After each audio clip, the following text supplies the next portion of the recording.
Regarding ineligible relatives conceived with my father Kevin semen and other matters. Hello reconciliation enthusiasts, I am an Indigenous Australian Mussolini via my father Kevin. It is the most recent Indigenous Gippsland biological birth surname through my father, traced back to my Indigenous Australian great-great-grandfather Alessandro Mussolini. See the chapter about General Sir John Monash for more detail. My grandmother's name when she died was Duchess and Lady Myrtle Webb the Habsburg. Her maiden name was Cook, via unnecessary adoption. Her birth surname was Linghiari, via a surname change by her father Vincente, from Mussolini to Linghiari. Myrtle married my grandfather James Webb the Habsburg in a registry office on St Kilda Road in late January 1926, when they were both 20. She was pregnant with twins at the time. James became a Duke and Lord of Austria and Hungary when he turned 21 the following year, which made his wife Myrtle a Duchess and Lady. Myrtle was Indigenous Australian Army General Sir John Monash's niece. Sir John was a Mussolini at birth. My grandfather Duke and Lord James Webb the Habsburg's father was Prince Sebastian Habsburg, only legitimate child of the last legitimate Emperor of Austria and Hungary, Franz Joseph I. My great-grandfather Prince Sebastian Habsburg was my great-grandfather and predecessor Kaiser Adolf Hitler the Hohenzollerns' official royal consort in 1943. Duke and Lord James and his wife Duchess and Lady Myrtle were in the Guard of Honour at General Sir John Monash's state funeral along St Kilda Road in 1931. My uncle Ian Webb and my father Kevin Webb were also in the Guard of Honour. My father Kevin was 15 months old at the time. There are several films of the funeral. A species group of trees, which was called the Warrigal tree, was renamed the lemon myrtle after my grandmother. The Habsburg monarchy was dissolved as the constitutional monarchy of Austria and Hungary in 1922, leaving only residual equal minor titles. My grandfather Duke and Lord James' legitimate registered children with his wife Duchess and Lady Myrtle were only eligible to inherit a royal Habsburg title when James died. Duchess and Lady Myrtle died in the 1950s. James died in the 1980s in Queensland, years after I saw him at a very large Webb family reunion in Gippsland when I was a child. My father Kevin became a Duke of Austria and a Lord of Hungary when his father James died. The titles passed on to me automatically as his only legitimate child in 2004, when he died. My uncle Ian was murdered in the 1970s in Queensland and left everything to my father Kevin and myself. We have never received anything from Ian's private estate. My father Kevin divorced my mother Judith in the late 1970s, before his father Duke and Lord James died in 1984. Because Judith was divorced by my father before he became a Duke and Lord of Austria and Hungary, she was never a Duchess or Lady. Judith was never eligible to inherit Austrian and Hungarian Habsburg royal family assets in her lifetime. She died in 2018. They decided to pretend Judith was still married to my father Kevin when he died in March 2004. Despite the finalized divorce details via the Dandenong Family Law Court final verdict in the late 1970s. I was the sole major beneficiary of my father's estate, apart for $50,000 cash. $10,000 each to my mother and the 4 older females who were illegally registered to my parents at birth before I was born. They did it to attempt to steal money and property off me as his major beneficiary.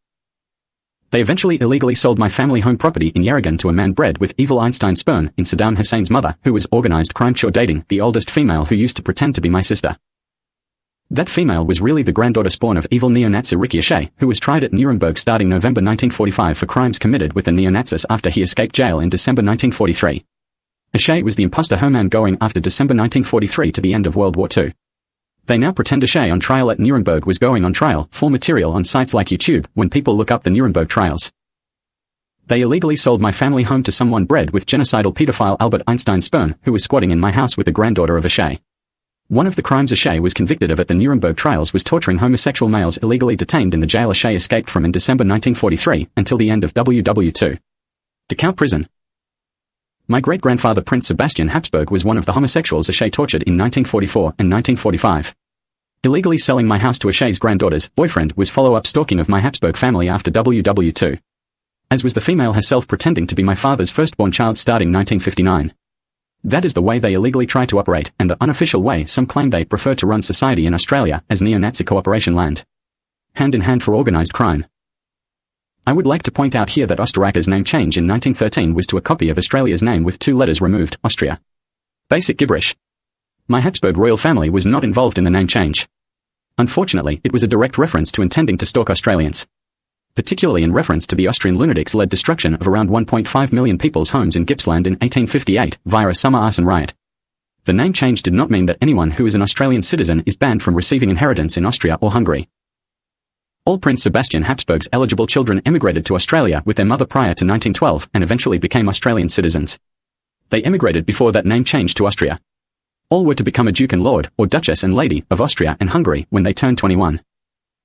When the last Habsburg prince, Sebastian, died in 1960, Austria and Hungary illegally withheld the Habsburg royal family estate assets in both countries from the beneficiaries. My grandfather Duke and Lord James and his eligible Australian brothers and sisters. The only excuse for an excuse. Because they became Australians.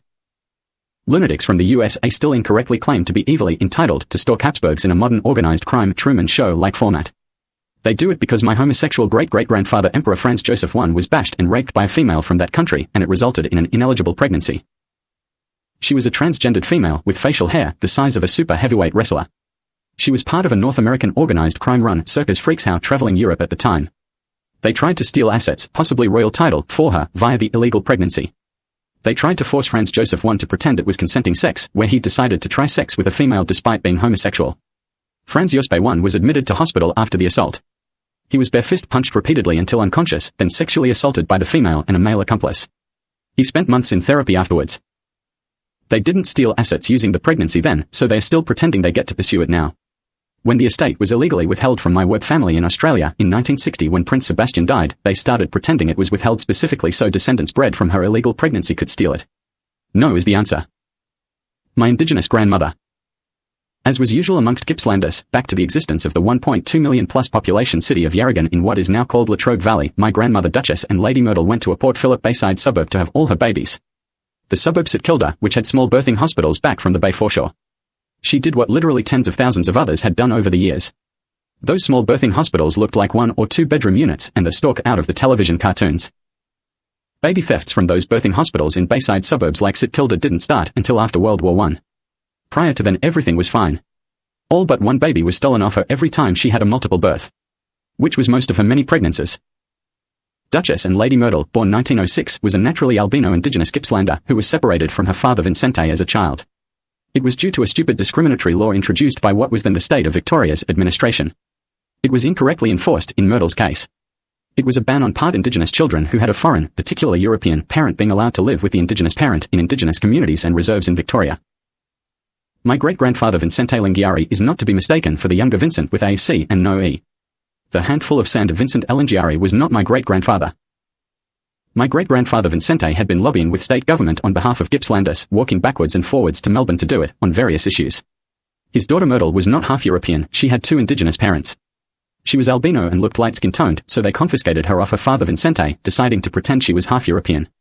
Despite his lobbying, they would not let her back to live with him, insisting on pretending she was half European. Myrtle ended up having to use the forced adoption name Cook afterwards. So, she was stolen off her parents. How Australian? Not the Canadian dirty money-funded version of stolen at birth, though. Organised crime types from Canada funded the theft of most, if not all, of the babies stolen between WW1 and WW2 from Bayside suburbs. Including babies stolen off my grandparents James and Myrtle at birth. People still think running around with a baby stolen at birth, or conceived with a stolen sperm, ova, or embryo, to tease the biological parent, perhaps steal assets or cash, is what they pass off as a functioning society. Body functional, pantomime society, more like it. Vicente was often mentioned as the type of indigenous man who could run for a state parliament, and his lobbying role was semi-official.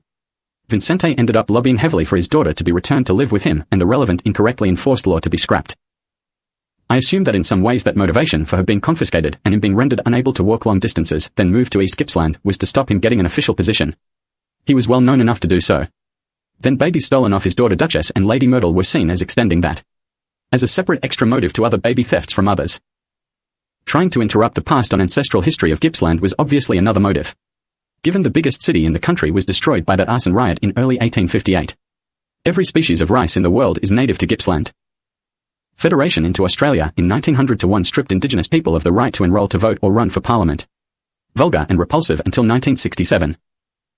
After Federation, a competition was held to design the new flag of Australia. There were 5 almost identical entries in the competition at the time. Information suggests that the 5 entries submitted to the competition were all designed by former Canadians who were eligible to enter as citizens of the newly federated Australia. The one that is currently the Australian flag is the simplified version of the competition-winning design submitted in those 5 separate entries. The use of the Union Jack was officially approved by King Edward VII of Great Britain in 1903, according to Google search. People could see it as sort of a Canadian-designed flag, certainly. Similar to the Canadian flag at the time. The people who all entered the winning design were eligible to enter the competition, so must have been Australian citizens. My father Kevin was a triplet, and the only one the Royal Habsburg couple James and Myrtle got to keep from that birth on the 24th of June, 1930. Kevin's older brother Ian was a twin, born 1926. Ian's stolen twin sister went on to become known as Norma Jean Baker, or Marilyn Monroe. My biological auntie. I wouldn't mention it, but she was one of the stolen children that spawned the whimpering pathetic teaser line, maybe your stolen child will end up a famous actor or sports person in a foreign country and get a better life than it would have had with its real parents. All my father's stolen at birth full siblings would have been dukes, lords, duchesses, and ladies of the Habsburg royal family. Organized crime also stole my grandfather Duke and Lord James Webb the Habsburg sperm when he was living in Queensland after the death of his wife Duchess and Lady Myrtle. Children conceived with that stolen sperm are ineligible, too. They still do that sort of thing these days, but on a much larger scale, using stolen sperm and ova. And modern terrorism equipment. At least 2 of my father Kevin's male biological siblings ended up astronauts on the Apollo missions. They went to the moon, including a triplet born from the same pregnancy as my dad. One of my father Kevin's older stolen siblings visited him at my family home in Yarragon before I was born. He was captain of St Kilda Saints Football Club's first ever premiership win of many. His name being Darryl Baldock. My biological uncle. The older females illegally registered to my father Kevin at birth never really talked about it with me. That was indicative of their attitude towards my father, then me, after being illegally implanted into my family unit for organized crime terrorism stalking reasons, via their real parents. Darryl was just another strangely polite man who visited the house who was clearly indigenous and they were not interested. It was a nice lunch and chat. They claim that illegally implanted family routine is good unofficial illegal satellite television these days. Entertainment for shut-ins and thugs. After World War II, a very stupid theme about the looks of babies became an issue in the Gippsland region. It was the ridiculous idea that white or blonde-haired, blue-eyed babies with a few variations were a superior race and the babies more valuable. Absolutely retarded concept and one my great-grandfather Kaiser Adolf I did not agree with, obviously. My biological grandmother Donna Podolsky and her 2 lookalikes. As I mentioned earlier, my mother Judith Marigaret was born January 6, 1940. Her father was Ioseb Stalin Djugashvili, the Romanov. Her biological grandfather was Adolf Hitler the Hohenzollern, who was coronated Kaiser of Germany 12 days later. Judith was exported from Russia for adoption by her mother Donna Podolsky and shipped to Gippsland in 1942. The main motive was that her father Ioseb Stalin Djugashvili's father was an indigenous Gippslander from Traralgon named Bessarionis Djugashvili. It was to make Stalin jealous as he had never travelled to Gippsland for a look at the place before he was attacked and made a quadriplegic in August 1939. Judith was exported to Gippsland during her parents' messy divorce. Ioseb's ex-wife Donna and her bred lookalikes then moved to Gippsland years afterwards. My great-grandfather Bessarionis Djugashvili was jailed for life without parole in 1918. He was my great-grandmother Tsarina Alexandra Fyodorova the Romanovs' first sexual partner from the age of 16. Bessarionis was father of her firstborn child. My grandfather Ioseb Stalin. Bessarionis was Alexandra's sexual partner until she agreed to marry Nicholas Hohenzollern II. Alexandra met Nicholas Hohenzollern II when he was in a sexual relationship with her nephew, Grigory Rasputin. Bessarionis attended a public event in Russia to see how his former lover, her husband, and her royal children were doing. He had not seen them in years, so he decided to have a quiet look at the publicized event from the public area for spectators. Imposters attended and appeared pretending to be the Romanov royal family. 2 of the children were wearing masquerade ball-style face masks glued to their faces in an attempt to make them look more like 2 of the Romanov royal children. The masks appeared to be molded from the real children's faces as if the templates. Bessarionis was familiar with all the real Romanovs and was immediately intensely offended. He did some research and discovered that the real royal family had been missing for some time. The Romanovs had not returned as planned from a royal family publicity photo shoot. Instead of their return as scheduled, there was a forged letter claiming they decided to go on an ad-libbed holiday after the photography shoot instead. Bessarionis and others then found other forged letters. The imposters had been sending and receiving correspondence pretending to be the Romanov royal family for letters only. Then had tried to go out in public for the first time in photography shoot clothing to see if they got away with it. Bessarionis then discovered that the Romanovs were all dead already, abducted and murdered during 1916. Bessarionis executed the 8 imposters afterwards with some friends of his in a wine cellar-like building with an external door during 1917. He lured them there with some correspondence and ambushed them. Both parties were armed and it was a gunfight that resulted in all 8 being executed. Bessarionis and his friends were all wounded afterwards. Check court records of his trial in Russia if you want confirmation of that. He was tried, convicted, and sentenced to life without parole. He died in jail, a hero to some, in the early 1930s. Donna Podolsky moved to Gippsland after she divorced my grandfather Stalin. One of the crime lunatic's eventual side motives for the abduction of my great-grandfather Kaiser Adolf Hitler the Hohenzollern in December 1943 may have been the fact that Stalin divorced Kaiser Adolf's illegitimate stolen sperm daughter Donna in 1942. Ioseb was unaware she was Kaiser Adolf's illegitimate no-consent daughter, but the crime lunatics who knew she was thought their marriage was a perfect trigger to start a war between Germany and the Soviet Union. They bred masses of children using Ioseb's stolen semen after his third wife Donna was involved in stealing it so they could put it in storage after their divorce was finalized. She stole it after requesting to be left alone with him one more time before leaving forever. All living biological uncles and aunties to me with Stalin as the biological father are totally ineligible for my imperial family, as are all their descendants. regardless of their family name and other factors, like who else they are related to and what terrorism group they are in, if applicable. After Donna and her lookalikes arrived in Australia after her divorce, they settled in Gippsland, close by her daughter Judith. My grandmother, Donna, was told about my family being targeted for no reason and was incorrectly informed that albino children and their immediate descendants increased the likelihood of white-haired or blonde, blue-eyed babies. My father Kevin was the son of an albino indigenous Gippslander who was a Duchess of Austria and a Lady of Hungary when he was born. Donna was conceived in 1906 by people acting on behalf of Einstein's terrorism group and born 1907. Einstein's terrorism group tried to steal the Habsburg royal family during World War I. They murdered successor to be Charles and then Emperor Franz Joseph I. Their attempt failed when a clumsy impostor Charles was found out. On Gippsland. References to the name Gippsland refer to the old city of Yarragon's Yarrayallu and Gunnacurni community areas. Some used to consider what is now Tasmania part of what is now called Gippsland. Before it was called Gippsland. That connection has been gone for a long time. There are more than 100 Gippsland islands, some of them now part of Tasmania. There was a third group in Gippsland who used the area southwest of the former sand dunes in the Strzelecki Ranges. They were called the Burinyong and strangely isolated from the other two groups. They announced they were leaving and moving to what is now Tasmania, abandoned where they were living, and left, thousands of years ago. Yarrayallu and Gunnacurni didn't want where they were living, so it stayed almost abandoned. It is farming land now. It is one of those areas in Gippsland I don't feel any huge connection to. When I go past it, it just doesn't register much in me at all. Tasmanians cooperating with the baby thieves mentioned earlier temporarily took in any babies that were not snapped up after being stolen from Bayside suburbs between World War I and World War II. They kept the ones they decided they wanted to raise and dumped the rest in foreign countries. Germany ended up with most of them. Germans were ritualistically attacked with mumps infections at puberty to attempt to cause adult infertility at the time, by the millions. There were always large numbers of German families willing to adopt children as a result.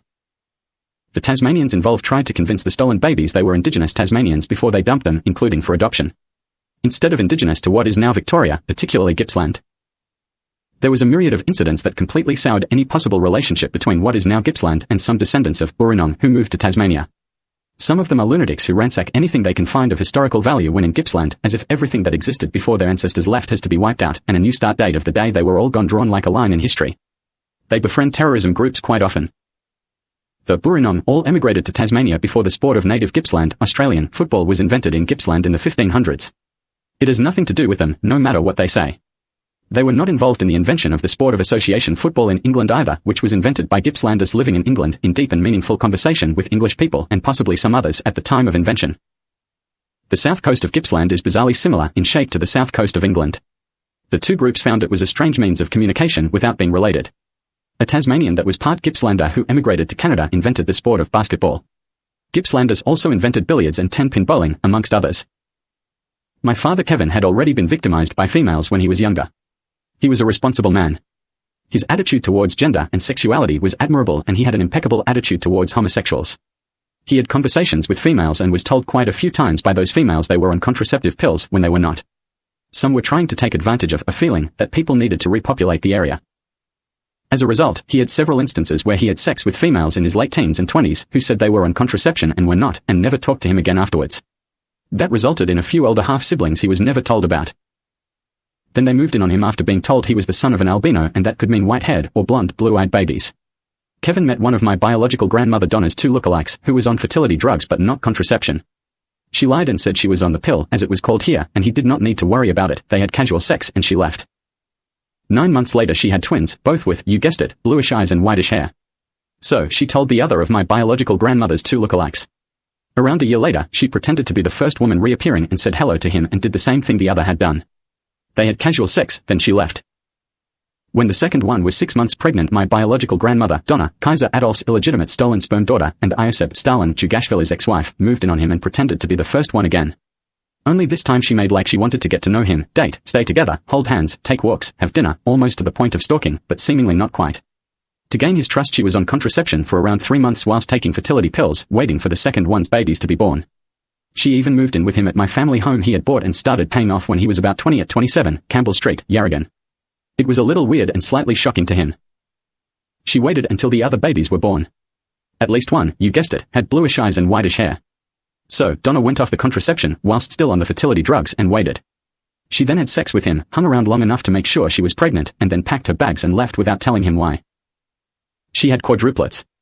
If any of the above number are incorrect then there may be another baby or two, but around 8 total were born. All completely irrelevant to my royal families and estates, but illegitimate half-siblings nonetheless. That are also biological cousins or uncles, aunties. Another by the way.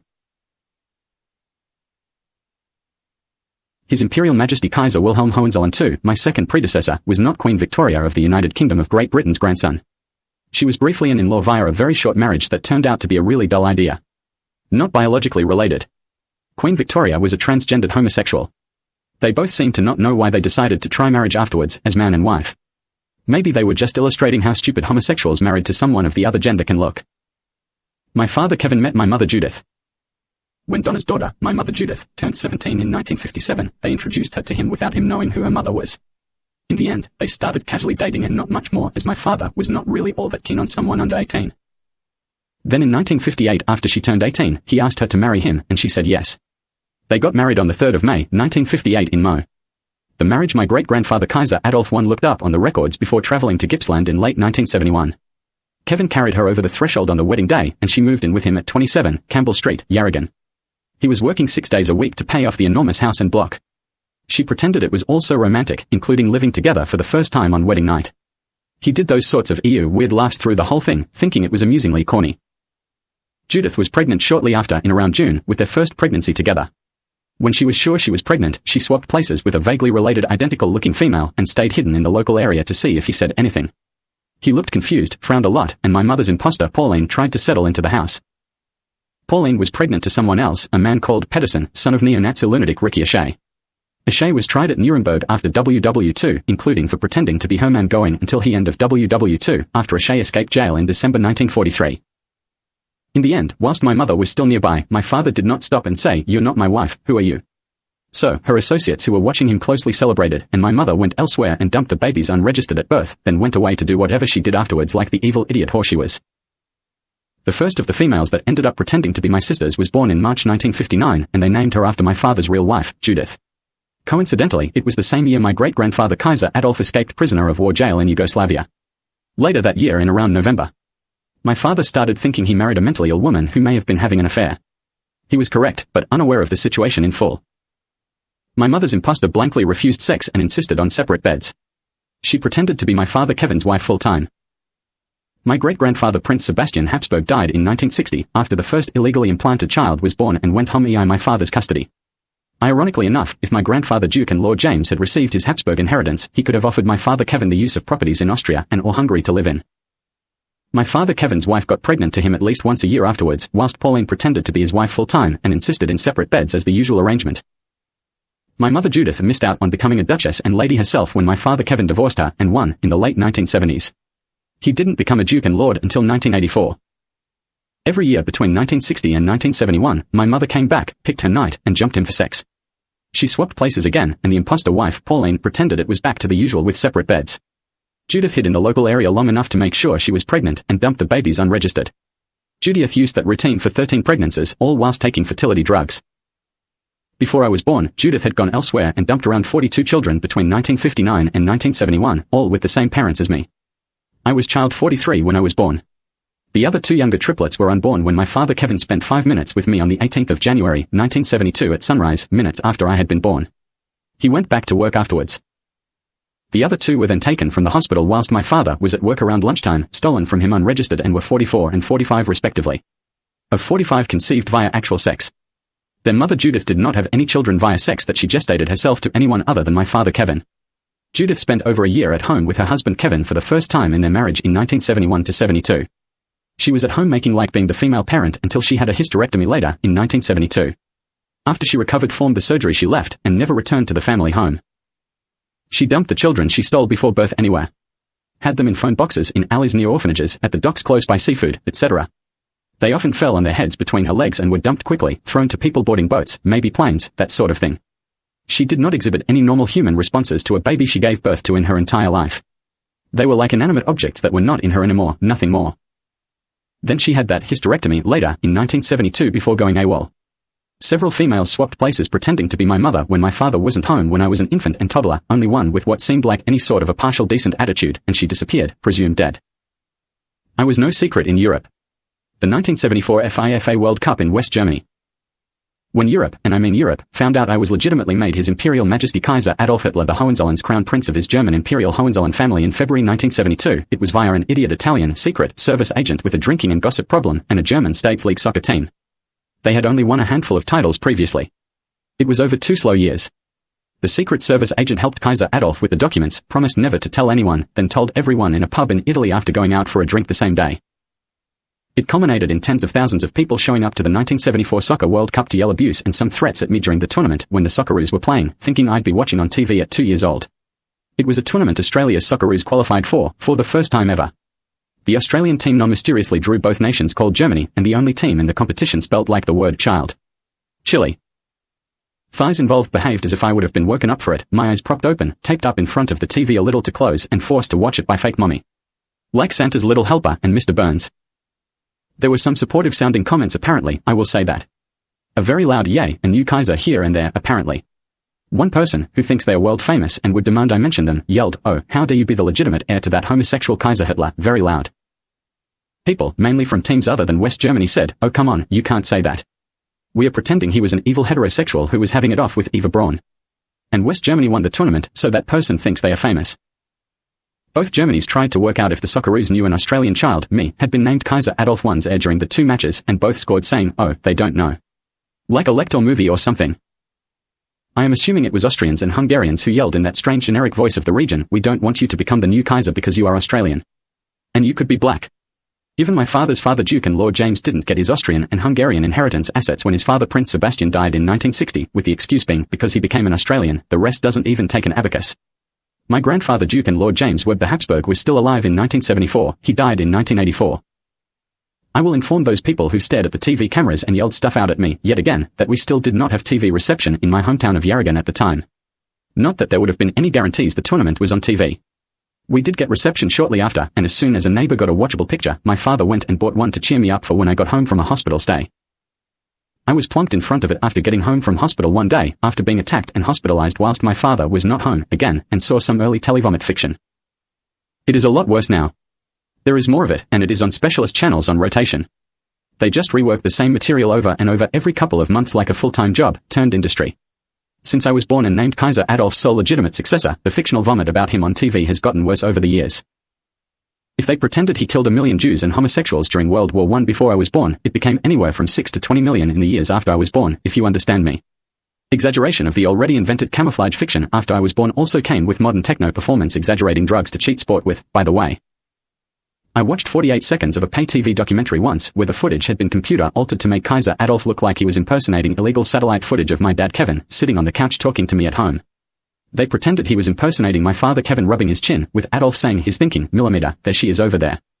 I might marry her and wait for the first homosexual short-statured one to get born, dump the rest unregistered, and make that the new Kaiser of Germany for him." With Adolf's mouth altered with fake mouth movements to suggest that is what he said. Fake audio underneath the voiceover too. My father Kevin was 13 when Kaiser Adolf was abducted, my mother was 3. They hadn't met yet. But they were both in Gippsland after 1942. I think the footage was from before my mother was shipped to Gippsland myself. The description of the documentary on the pay TV program information strip that appeared during the program with a press of a button said my great-grandfather ate opiates, tranquilizers, bull semen, Hungarian peasant feces and testosterone every day as a health regime. Like milkshakes or something. Curly straw. I thought Adolf must have had it off with a Hungarian man for a while when he was Prince Imperial then, yeah. Which he did, they had private dinners, table for 2 away from the other guests. Pheasant with orange glaze and nasturtium flowers was one of Kaiser Adolf's favorites. Then Prince Imperial Adolf was dating a homosexual Hungarian man when he was royal visited by his auntie Wallis Simpson, the new Duchess of Cambridge and her husband Duke Edward in 1938. The former monarch of Great Britain. The trip went bizarrely well despite the interference, apparently. Then there was footage of someone taking home movies of my great-grandfather. It looked like it was a younger gay man who had the camera and Kaiser Adolf looked and said, "Should you be thinking that with that camera in your hand?"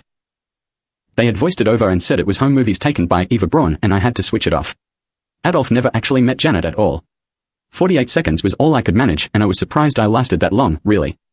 There is regularly worse televomit, particularly on the internet. Must be embarrassing for the people who make it and then rehash it who are not mental patients by now. Footage of Prince Imperial and new Chancellor Adolf Hitler making his first speech in Parliament after unexpectedly being elected Chancellor, for example. When I saw it on a channel I didn't turn off in time, the original had been altered to make it appear like it was a fake personal, have a few beers and try other gender sex ad, just for me. Future prediction message from my great-grandfather. Cousins. To complicate matters, my homosexual uncle Ian Webb semen was stolen in the 1940s when he was a teenager. He was the son of an albino and had whitish hair and very sparkly light grey, silver, diamond eyes. There are literally thousands of cousins conceived with that semen, around 3,000. For various motives, usually look-alike breeding campaigns for future possible organized crime purposes, or lunatic native food motives, even recipes apparently. Backups in case someone cannot be pushed out of the light. They used it to try to breed lookalikes for the baby stolen off my father before birth, and my two younger ineligible unregistered triplet siblings, obviously. Just in case they needed replacing with a lookalike, and vice versa, if they gave one of them a shove to try to push them out of the light as well, or the partial shade, and they refused to lurch forward into the dark crime like a pantomime actor doing a pratfall. They bred masses of them, sorted them out into bunches who look alike, and sometimes tried to group a biological sibling of mine conceived via sex between my married parents into each lookalike bunch, obviously. If the sibling or one of the others that has a public-looking profile won't play loon, they just swap them over if possible, and if that doesn't work, they just re-record everything using a related one who looks similar, and replace the material for release or broadcast with it. It gets worse, or more complicated though, as far as biological siblings go. The Embryo K. After I was named Kaiser Adolf Hitler the Hohenzollerns royal heir in 1972, then sole beneficiary of his Italian estate in 1973, and it became clear it was for real, they decided to approach my mother and check her out. I do not mean at home either, her impostor was still pretending to be my father Kevin's wife full-time. She had a hysterectomy later, in 1972, and had no means to gestate a baby. But they decided to examine her anyway and discovered she still had functioning ovaries and was still producing ova. She was, at that time, not anywhere near aware of my imperial status. They had a chat with her and made her an offer. They would put her on fertility drugs, put a zip in her torso to access her ovaries, and if she came in once a month to have her ova collected, they would give her free accommodation and seafood for life. And she agreed. After they got divorced, my father started seeing a female in a local town called Druin. She had no means to gestate a child after a hysterectomy either. He went to visit her without telling anybody, including me, which was fine by me, on his days off, except Sundays. People thought he was working 6 days a week, working his rostered days off, working during his annual and long service leave. Even joked about it disrespectfully. On his days off he used to get up, prepare like he was going to work, catch the train towards where he worked anyway, and go and visit her instead. None of my business obviously, he was not bringing her home for dinner or anything. Then the usual happened, and she stole his semen, and it was put in storage. They used it to fertilize the ova they harvested off my mother to create embryos, like it was an organized crime make-work project, with some vague intentions of trying to steal my imperial family off me, amongst other motives. Like Italy. This is the sort of thing lunatics do as a make-work project. Most likely they were just trying to breed lookalikes to use to swap places with each other. The best they can do now is claiming they have a four-way surrogacy agreement, as if an imperial one, between my mother Judith, my father Kevin, Kaiser Adolf I and a female to gestate the baby, signed and authorized before he abdicated to me on the 28th of December, 1977. That is for an embryo baby gestated in a third party and born after my great-grandpa died, which is not possible under the rules. Even though both my mother and father were ineligible to get involved in an imperial parenting agreement, as neither were German imperial family and one biological parent must be. Ridiculous. They cannot have copied one written and authorized for me to be born, because there was not one. Kaiser Adolf I had never contacted my parents to discuss them having a baby for him before I was born. Which he didn't have to do. If there are documents, they are obviously fake.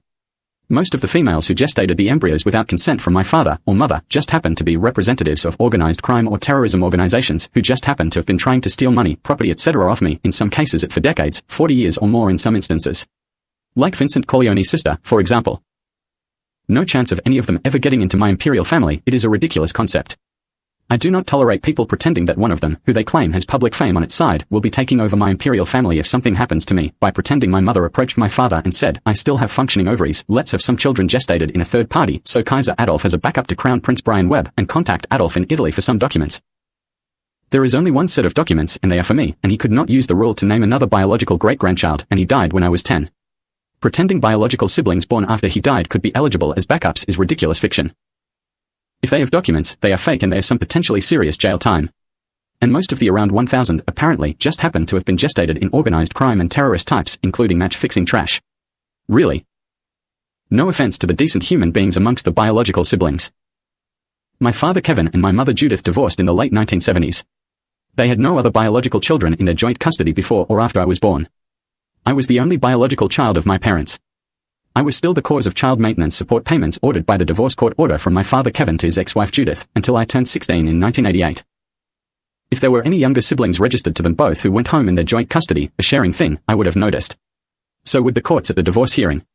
And they would not be eligible anyway. It would also have been seriously amazing since Judith had a hysterectomy shortly after I was born. I'll spare everyone that stop at perfection joke. By the way, as of February 2020, there were no embryos or sperm left from my stolen semen either. If someone did manage to fake a child conceived with the last of my stolen semen without consent being registered to me at birth and born with consent, like with a fake Imperial parenting agreement, it would be too late to make it my own now anyway. The last one was born around 2 years before I wrote this, and the time limit after a birth to authorize a new eligible baby is 18 months. I do not have the means to authorize those sorts of documents anyway, as I have never designed and registered what is required. There's little chance of me trying to design and register what I need to officially to authorize Imperial family documents without access to my money and property first. Come on people, I am the sensible one here. Kaiser Adolf's Imperial seal die matrix became invalid the day he died in 1982, and there has not been a new one since.